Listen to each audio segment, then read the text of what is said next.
করছে না, বাইরে লয়াও জাহান্নামে যায়। স্বামীর কাছে আসছে, নিজে পর্দা করছে না, স্বামী লয়া, তিনজন লয়া জাহান্নামে যায়। আমি একা যেতাম কি আমার লয়া, আপনারাও শরীর থাকেন তিনজন।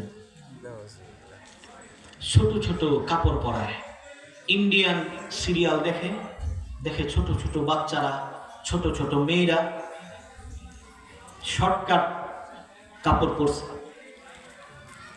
ছোট কাপড় পরে।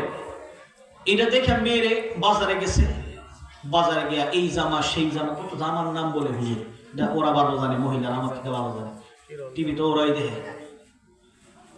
এগুলি দেখা বাচ্চাদেরকে এরকম অর্থনগ্ন পোশাক পরায়। এটা যখন 7-8 বছরের হয়, শরীর যখন একটু অন্যরকম হালত চলে আসে, তখন মা সাইডের পর্দা করানো লেগে, তখন এটার কাছে আনইজি লাগে। এটার ফুল হাতা বললে পরে না, গরম লাগে, বুরকা পরলে গরম লাগে, ফুল হাতা পরলে দম বন্ধ হয়ে আসে, পায়জামা পরতে চায় না, এটা হাফ প্যান্ট পরে। এটা কেন হয়েছে? আপনার কারণে হয়েছে। আপনি তারা এইরকম ভাবে অভ্যস্ত করছে। আমার ভাতিজিদের কথা বলি, ওরা ঘর থেকে কোনো সময়, ঘর থেকে বের হওয়ার নাম শুনলেই ছোট ছোট ওরা হিজাব খুঁজতো। হিজাব কই? হিজাব ছাড়া ঘর থেকে বের হয় না, হিজাব লাগবে, হিজাব ছাড়া ঘরের দরজায় পাওয়া না। ওদেরকে শর্ট জামা পরবে না, ওরা পরবে না, কারণ ওরা ফুল জামা পা পর্যন্ত, ফুল পায়জামা পরে অভ্যস্ত। ওরাদের শর্টকাট জামা ওরা পরতেই রাজি না। এটা কেন হয়েছে? পারিবারিক শিক্ষা। আর আপনি শর্ট পরাইছেন, ফুল পরতে চায় না। আপনি কাটিংটা তো দুহানি নিয়েই সেলুনওয়ালারা বলছেন একটা 2 সাইড মারেন নাকি, আমনে গিয়ে বলছেন 2 মারেন, তো হ্যাঁ 2 দিয়ে তো শিখাইছেন আমনে, হ্যাঁ কি কিছুদিন পরে 1 দিব, হ্যাঁ তো 2 দিব, ঠিক না? তো এইটাতে তো বাদই করছেন আপনি। পরে এখন হুজুর একটা তাবিজ দিন, তাবিজ দেন, ফানি ফরা দেন, আবার ফুটটা তো দিনের লাইনে নাই, হ্যাঁ ভালো হইতেছেন, হ্যাঁ যেন লাইনে নাই। ও ভাই, তাবিজ দিয়া কি সব ঠিক হয়ে দিব গা? তাবিজ দিয়া যদি সব ঠিক হয়ে যেত না, তো মানুষ আম গাছ জাম ধরাই লাগলো। তাবিজ দিয়া সব ঠিক হইতো না। ফুটে ঘরের ভিতরে আগুন লাগছে, মোবাইল ইয়ারফোন লাগাইছে, মোবাইল টিপতেছে, হ্যাঁ ঘরের ভিতরে আগুন লাগছে, মনে করেন কিছুদিন আগে সরাসরি বাজার লাগছে, তো ঘরের ভিতরে আগুন লাগছে। মানে আমি যদি এখন হুজুর একটা তাবিজ দেখবো, হ্যাঁ ঘুমের উঠতে ফাল দেয় করে অনেকে, আমার তো তাবিজ খুঁজতে কাম হইব না, হ্যাঁ গিয়া ঘরের ভিতরে ঠান্ডা বের করতে হইব, ঠান্ডা বের করতে হবে, হ্যাঁ এই মুহূর্তে তাবিজ দিলে কাম হইতো না। মোবাইল একটা ধরাই দিছে, দিয়া সারাদিন সিনেমা গান অশ্লীলতা এগুলির মধ্যে আছে দুইবার, আর এখন হুজুর একটা তাবিজ দেন। তাবিজ কি লিগে? আগে এটা সরায়, আপনার মেয়ের হাত থেকে এটা সরান আগে, এরপরে দোয়া করেন, এরপরে শাসন করেন, দেখেন ঠিক হয় কি। যন্ত্র একটা ধরাই দিবেন, আগুনের ভিতরে বয়া থেকে দিবেন, তাবিজ দিন, অত সোজা ভালো হয়ে যান গা। শিষ্টাচার শিক্ষা দিতে হবে ঘর থেকে, ঘর থেকেই পরিবর্তন করতে হবে। আমাদের মেয়েদেরকে আমাদেরকেই বোঝাতে হবে। আল্লাহ রাসূল বলেন, লা'নাল মুতাশাব্বিহিনা বির-রিজালি মিনান নিসা ওয়া লা'নাল মুতাশাব্বিহাতি মিনান নিসাই বির-রিজাল। আল্লাহ রাসূল বলেন, আল্লাহ তাআলার অভিশাপ ওই সমস্ত পুরুষদের জন্য যে সমস্ত পুরুষরা নারীর বেশভূষা ধারণ করে, আর ওই নারীর উপর আল্লাহ তাআলার লানত। যে নারী পুরুষের বেশভূষা ধারণ করে, কি বুঝলেন? হাদিস বলছে পুরুষ হইয়া নারীর বেশ, নারী হইয়া পুরুষের বেশ, হের রূপে আল্লাহর গজব পড়ুক, হের রূপে আল্লাহ লানত। বদদুয়া করছে কে? জনাবে মুহাম্মদুর রাসূলুল্লাহ। লানত করছেন স্বয়ং আল্লাহ, অভিশাপ আল্লাহ। আচ্ছা, আমাদের দেশে আছে না, ছেলে হইয়া মহিলা সাজে, ওর ভাল লাগে না, গলাতে একটা সিং লাগাইছে, কানও লাগাইছে দুল, হাফ লেডিস, ওখানে ভালো লাগতো না, এরপরে কইটি হক কথা, ঠিক না? কানের মধ্যে দুল লাগাইছে, হাতে মেহেদি লাগায়, আরে মেহেদি লাগা, মেহেদি এটা তো মহিলাদের জন্য, আপনার জন্য না তো। আপনি তো এমনি সুন্দর, আপনাকে সাজতে হবে নাকি? আপনি মহিলাদের বেশভূষা ধারণ করতে পারবেন, মহিলারা পুরুষের বেশভূষা ধারণ করতে পারবে না। লানত। মহিলা দেখা যায় জিন্সের প্যান্ট পরে, শার্ট পরে, এগুলি ঢাকা শহরে বেশি, শহরগুলিতে বেশি। ঢাকা শহরে গেলে গেঞ্জি পয়রা হাঁটে রাস্তা দিয়ে, শার্ট পয়রা হাঁটে, প্যান্ট পয়রা হাঁটে। আমি মাঝে মধ্যে চিন্তা করি ঢাকা গেলে যে ইতানের মা বাপ জানি কোন থার্ড ক্লাস লোক, কোন রুচিহীন লোক। বুঝে আসছি? হের রুচি যদি এই ধরনের, তাই হের মা বাবার রুচি কত নিকৃষ্ট, হের মা বাবার দিনের হালত কি আপনি একটু চিন্তা করেন। ঢাকা শহর গেলে চিন্তা করি, পুরুষের বেশভূষা ধারণ করে পুরুষের মতন, বব কাটিং বলে আমাদের ভৈরবের ভাষায়, চুল খাটো করে রাখে, কি করে কি না, পুরুষের কালারিং করে চুল রে বুঝা ফানা কি করে, এরকম করা যাবে না। আল্লাহ রাসূল সাল্লাল্লাহু আলাইহি ওয়াসাল্লাম বলতেছেন, আল্লাহ রাসূল বলেন, লা ইয়াখলুওয়ান্না রাজুলুন বিইমরাআতিন, কোন পুরুষ কোন নারীর সাথে নির্জনতা অবলম্বন করবে না, ইল্লা সালিসুহুমা আশ-শাইতান, তাহলে তৃতীয় ব্যক্তি হবে শয়তান। আল্লাহ রাসূল নিষেধ করছেন, এক ঘরে একজন নারী একজন পুরুষ এক ঘরে বসতে পারবে না। 3 নাম্বার ব্যক্তি হবে শয়তান, তাদেরকে ফুসলায় ফাসলায় আকামে জড়ায় ফেলবে। আল্লাহর নবী একবার ভয়ঙ্কর একটা বিষয়, আল্লাহর নবী সাল্লাল্লাহু আলাইহি ওয়াসাল্লাম একবার ঘরের ভিতরে ঢুকে দেখে আবু বকর রাদিয়াল্লাহু আনহু বসা, পাশে মেয়ে হাফসা বসা, বাপ মেয়ে কথা বলতেছে। আচ্ছা, বাপ মেয়ের সাথে কথা বললে এটা কি কোনো সমস্যা হওয়ার কথা? আল্লাহ রাসূল গুসা করছে। কোন হাদিস কি? ইল্লা সালিসুহুমা শাইতান, তৃতীয় ব্যক্তি হবে শয়তান। আল্লাহ রাসূলের কথাই সত্য। কেন আমাদের দেশে ঘটতেছে না? কিছু অনলাইনে দেখা যায়, কিছুদিন পরে মেয়ের সাথে বাপের আকাম কুকাম, গর্ভবতী হয়ে গেছে, বায়ের সাথে বোন গর্ভবতী হয়ে গেছে, আসছে না? আসে তো, কয়েকদিন পর পরে আসে। নারীর সাথে আলাদা রুমে পুরুষ বসতে পারবে না। এটা তো আরবিতে এটাকে খালওয়াতুস সাইহা বলে, এটা শুধু বাসর রাতেই সম্ভব। এটা বাসর রাতের বিষয়, যে একজন নারী একজন পুরুষের সাথে নির্জনতা অবলম্বন করবে, এটা খালওয়াতুস সাহিহা, বিশুদ্ধ নির্জনতা আরবিতে, সহজ বাংলায় এটা শুধু বাসর রাতের ক্ষেত্রে প্রযোজ্য। তাহলে বিয়ার আগেই বাসর রাতের অবস্থা গড়ে লেগেছেন, এটা করা যাবে না, হারাম। এটা খালওয়াতে ফাসেদা, এটা হারাম, এটা করা যাবে না। আল্লাহ রাসূল সাল্লাল্লাহু আলাইহি ওয়াসাল্লাম কি বলছেন? মুরু আওলাদাকুম বিসসালাহ ওয়া হুম আবনাউ 7 সিনিন, 7 বছর হলে সন্তানদেরকে নামাজের আদেশ দাও। 10 বছর হয়ে গেলে আদেশ না, ওয়াদরিবুহুম, তাদেরকে বেত্রাঘাত করো। তৃতীয় একটা কথা বলছে, যেটা আমি বলতেছিলাম, ওয়া ফাররিকু বাইনাহুম ফিল মাযাজি, আল্লাহ রাসূল বলেন বিছনা আলগা কইরা দাও। 10 বছর হইলে আর একসাথে বিছানা রাখা যাবে না।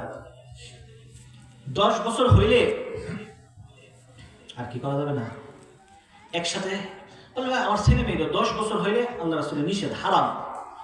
ভাই বোন এক খাটে শুতে পারবে না, বোনের বিছনা আলাদা।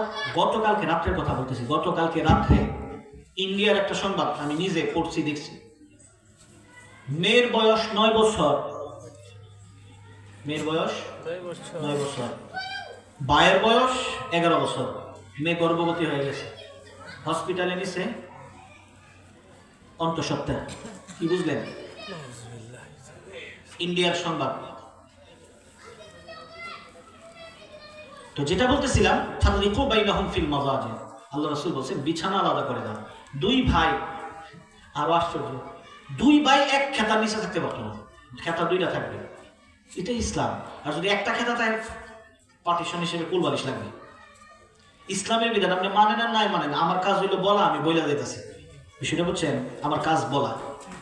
কেউ হুজুর আমরা এত জমিদার না যে আমার মাইয়ার লাগে আর আলাদা খাট, ফুলার লাগে 10 বছর, হের লাগে আবার আলাদা খাট কিনুন। আপনি জমিদার না হন, বিধান বিধানই মুড়া একটা কুলবালিশ বানাইবেন, জিতাক বই পাশে কুত্তাক বই পাশে। কথার কথা, যদি একেবারে ফকির দরিদ্র হন, আলাদা করে ব্যবস্থা না করতে পারেন, তবে এক জায়গার সংকুলান না হইলে, আপনি দরিদ্র হইলে। আর যদি ছেলে সন্তান থাকে, এক বিছনায় 3 সন্তান থাকবে, অসুবিধা নেই। তবে 3 জনের খেতা লাগবে 3টা, ইসলামের বিধান। 3 জনের খেতা লাগবে কয়টা? কাঁথা বা খেতা যেটাই বলেন, লাগবে 3টা। একটার ভিতরে 3টা শুইতে পারবে না। বালেগরা তো প্রশ্নই আসে না, 10 বছর হইলে। কোন সময় ঘুমের মধ্যে অশ্লীলতা শুরু করে দিবে, শয়তানে ঢুকায় ফেলা দিবে, সমকামিতা শুরু করে দিবে, এটা সে নিজেও জানবে না। এটাই বাস্তব। আল্লাহ রাসূল বলেন কোন নারীর সাথে নির্জনতা অবলম্বন করা যাবে না। এক সাহাবী প্রশ্ন করতেছে, আচ্ছা ইয়া রাসূলুল্লাহ আফারা আইতাল হাম্মু, আচ্ছা তাহলে দেবর সম্পর্কে আপনার বক্তব্য কি? দেবর লোকে পর্দা করুন লাগবো? আল্লাহ রাসূল আল হাম আল মাউত, পরে দেবরের কথা বলছো? দেবর তো মৃত্যুর তুল্য, মৃত্যুর মতো ভয়ঙ্কর, অন্যান্য পুরুষ থেকে বেশি ভয়ঙ্কর দেবর। দেবরের সাথে যত অশ্লীলতা আছে, অশ্লীলতা দেবরের সাথে। কি বিয়া করতে না, একজন লইতা না, আর কত একা থাকবা, একাও তোমার থাকতে ভালো লাগে, মানে অশ্লীলতা আস্তে আস্তে যায়। একজন দরকার না, একজন আদর করার দরকার না, এই তখন একজন দরকারের থেকে না, একটু পরে কথা বলে একটু আদর করার দরকার না, এমনি এমনি বাড়তে থাকে। তো ভাবি আপনারা আছেন, আর বিয়া করে লাভ কি? একটা মজার চলে বলা কি? তো এইগুলি অশ্লীলতা। আল্লাহ রাসূল বলে দেবর মৃত্যু তুল্য। পাশের বাড়ির একজন ছেলে যদি বা অন্য এলাকার আউট একটা ছেলে যদি একটা মহিলার ঘরে রাত্রের বেলা ঢুকে, কিরে ওই ফারার করমালি দেখলাম ওই বাড়ির সকিনার ঘরের ভিতরে ঢুকছে, ব্যাপার কিরে চতুর্দিকে গেরার দেওয়াই নাকি রাতের বেলা ঢুকছে। আচ্ছা রাতের 2টা বাজে যদি দেবর বাবি রুমের ভিতরে ঢুকে, এটা কোনো বেড়া মাইন্ড করবো? বাবা মনে হেরা হেরা ওইটা কোনো কামে ঢুকছে নাকি? হেরার অশ্লীলতার করার সুযোগ বেশি।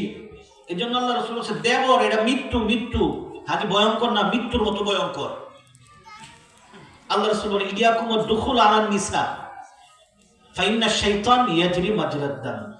আল্লাহ রাসূল বলেন মহিলাদের কাছে বেশি বেশি যাওয়া থেকে বিরত থাকবা। কেননা শয়তান মানুষের রগের শিরায় শিরায় রক্তের সাথে চলতে পারে, রক্তের সাথে চলতে পারে, ধোঁকা দিয়ে দিবে। মহিলাদের কাছে বেশি যাবা না, প্রয়োজন ছাড়া মহিলাদের কাছে বেশি ভিড়বা না। আর আমাদের দেশে তো এক লোকে খাসি লোকে আছে, এ দেখবেন পুরুষের লোকে চলতে ওর ভালো লাগে না, ও দান দিতে হ্যাঁ কি হো বড় মালির বউ কি রাঁধছো তুমি, বায়ে আদর টাদর করেনি, হ্যাঁ দেখি তোমার কত আর আমার এমন একটা বউ পাইলে মাথার উপরে করে রাখলাম বলে তোমার হালি ফিরে কে কুদ্দুসালির বউ বাপের বাইক দেখছ না, হ্যাঁ কোন দিন যাইবা গিয়া ওই বেডেনের কোন বেডেন আছে, কোন বেডের কি হয়েছে না হয়েছে, এক ধরনের লুক হয়ে আছে, এটাতে খাসিল তো বেডেনের কোনা কানাদা করো। আল্লাহ রাসূল বলে এই স্বভাবের লোক যারা আসলো এগুলি থেকে বাঁচা থাকবে, মহিলাদের কাছে বেশি বেশি ভিড়বা না। আমার কথা কি বুঝা হইতাছেন? আল্লাহ রাসূল সাল্লাল্লাহু আলাইহি ওয়াসাল্লাম মহিলাদেরকে বলতেছেন ওয়ালা তাখদা'না বিল কওল ইয়া নিসা আন-নবী। নবীদের স্ত্রীদেরকে বলতেছেন, নবীদের স্ত্রীদেরকে বললে এবার আমাদের উপরে আর কত ভয়ঙ্কর হবে এটা বুঝে নেন। ইয়া নিসা আন-নবী লাস্তুন্না কাহাদিম মিনান নিসা, হে নবীদের স্ত্রী তোমরা কিন্তু অন্যান্য সাধারণ নারীদের মতো না। ফালা তাখদা'না বিল কওল, পরপুরুষের সাথে কথা বললে কথার মধ্যে নমনীয়তা প্রদর্শন করবে না। ফায়াতুম আল্লাযী ফী কলবিহি মারাদ, বরং যাদের অন্তরে রোগ আছে, যারা গুনাহগার ব্যক্তি, যারা দুর্বল ঈমানদার, তারা তোমাদের কথার মায়ায় পড়ে যাবে, তোমাদের কথার প্রতি আকৃষ্ট হয়ে যাবে। নারীদেরকে পর পুরুষের সাথে কথা বলার সিস্টেম আল্লাহ তাআলা বুঝাই দিয়েছে। ভাষাটা একেবারে নরম হবে না, কর্কশ হবে। একটু ব্যাখ্যা করি নাহলে বুঝতেন না। মনে করে একটা কল আইছে বাহির থেকে, মহিলা ধরছে, ধরার পরে ওই লোক কল দিছে, মহিলা ধরছে, আসসালামু আলাইকুম। ওয়ালাইকুম সালাম। ভাবি ভাই কি ঘরে আছে? বেডি কথা বলতেছে, ওয়ালাইকুম আসসালাম রাহমাতুল্লাহ। না ভাই আপনার ভাবি তো ঘরে নাই, শুদ্ধ বাংলাহি। না আপনার ভাবি তো ঘরে নাই, নমনীয়তা শুদ্ধ বাংলা, ঘরে নাই, উনি তো একটু বাথরুমে গেছে। জি ভাই কিছু কি বলার আছে আমাকে বলেন। তখন হ্যাঁ মনে মনে বাবারে কণ্ঠটা কি সুন্দর হবি, তখন হ্যাঁ কথা বলা। আচ্ছা ভাবি আজকে সকালে খাইছেন নি? কয়ে খাইছি। ভাবি খাইছি তো। তো কি দিয়া খাইছেন? খাইছি। আচ্ছা আপনারা দিনকালকে এই কথাবার্তা আছে, ভাষা নরম করার কারণে কথা বাড়াইছে। ভাবি আদর টাদর করেনি না, ভাই খুব অত্যাচার করে, ভাই তো বাইরে যে রাত দেয়া ঘরের ভিতরে জানি কি, হ্যাঁ কথা বাড়ানি শুরু করে দেবে। আল্লাহ তাআলা বলতেছেন, রাসূলের বিবি আপনারা, আপনাদের ভাষা যেন পর পুরুষের সাথে কথা বলার সময় নমনীয়তার ভাব যেন সৃষ্টি না হয়, তাহলে গুনাহগার বান্দারা আপনাদের কথার প্রতি আকৃষ্ট হয়ে যায়।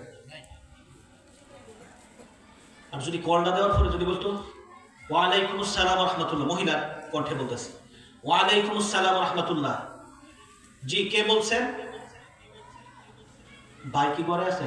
না, আপনার ভাই তো ঘরে নাই, এই যে আপনার ভাই বাথরুমে গেছে, ওয়াশরুমে গেছে, গোসল করতেছে, একটু পরে কল দেন। হ্যাঁ করবো, বাবা রে বাবা, বেডিটি কন্ট্রোল দিয়ে ডাকো, আর একটা কথা বললে সুলাই লাগবে ডাইরেক্ট, হ্যাঁ ডরের চুড়ি রেখে দিন বাবা, বাইরে মনে সাইজ করে এলাম বেডি, কথা ধাকও আছে। তাহলে বুঝেন আল্লাহ তাআলা কথা বলার স্টাইল পরপুরুষের সাথে কি হবে, এটাও আল্লাহ তাআলা নারীদেরকে শিক্ষা দিলেন। নারীদের হাঁটার স্টাইল কি হবে, এটা আল্লাহ শিক্ষা দিয়েছেন। বলেন সুবহানাল্লাহ। ওয়ালা ইয়াদরিবনা বিআরজুলিহিন্না লিউলামা মা ইউকফিনা মিন জিনাতিহিন্না, আল্লাহ তাআলা বলেন নারীরা সজোরে জোরে পায়ের কদম ফেলবে না, এত জোরে ফেলবে না নিজের সৌন্দর্যতা প্রদর্শন হয়ে যায়। তাইলে নারীরা জোরে হাঁটবে না। নারীরা জোরে হাঁটলে পুরুষ তারে সাইড দেয় না, পুরুষ তারে সম্মান করে না। একটা নারী যদি রাস্তা দিয়া হাঁটে, নমনীয়তার সাথে হাঁটে, ধীরে সুস্থে হাঁটে, ওই নারীরে অটোমেটিকলি পুরুষ রাস্তা ছেড়ে দেয়। সেটা বুঝছেন, অটোমেটিক রাস্তা ছেড়ে দেবে। আর যদি আমাদের ভৈরবের ভাষায় বেড়া হুন্নি কয়, জানি না আপনার এখানে কি কয়, বেড়া হুন্নি কয় ভৈরবের ভাষায়, যদি বুকটা ফুলায় বেড়াতে মতো হাঁটে, আর একটা বেড়া যাইতেছে, বেডি নিয়ে একটা বেড়া যাইতেছে নাকি, এটারে সাইড দিত না, পুরুষ এটারে সম্মান করবে না, এটারে কি দিত না, আসলে সাইড দিবে না, দিবেন দেয় না, আমি দেখছি তো দেয় না। এখন অবস্থা এরকম, পুরুষের লইয়া ছুটে রাস্তা দিয়ে, ওই দিন আমার একজন ধাক্কা মেরে বইটি ফালাই দিচ্ছে বাজারে, শ্বাস চলের ধাক্কা মেরে, দেখছো কি অবস্থা, ধাক্কা মেরে। মহিলাদের বাজারে এত ভিড়, দুইটা বাজারের ঘটনা বলি।